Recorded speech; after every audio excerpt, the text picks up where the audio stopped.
The world's biggest election kicks off in India this month, with nearly a billion people eligible to vote.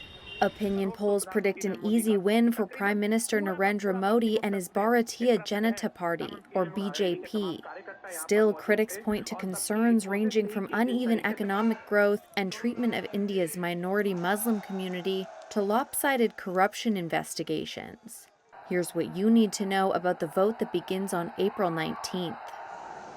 India's economy is expected to have grown by about 8% in the last fiscal year. That's the fastest among major countries. And over the past decade, India's economic position has jumped up to fifth in the world. Modi has vowed to bump it up to third if he wins the election.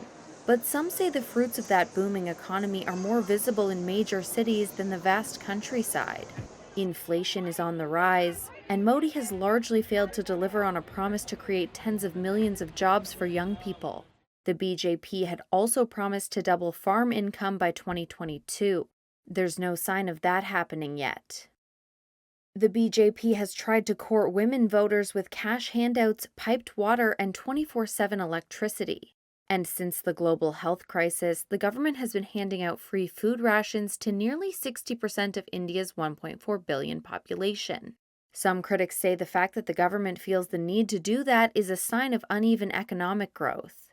According to the World Inequality Lab, by the end of last year, India's richest citizens owned 40% of its wealth.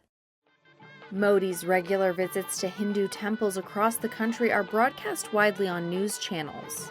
Political analysts say that bolsters his image of being the champion of India's majority community, which also forms the core base for the Hindu nationalist BJP.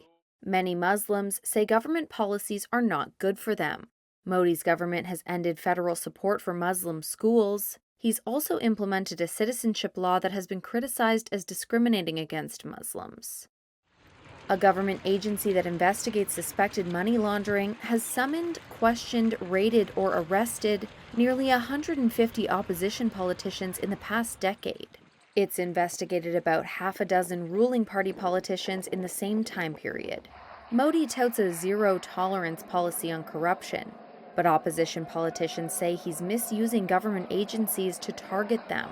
As for the vote itself, elections for 543 seats in the lower house of parliament will be held in 7 phases between April 19th and June 1st, with votes counted on June 4th.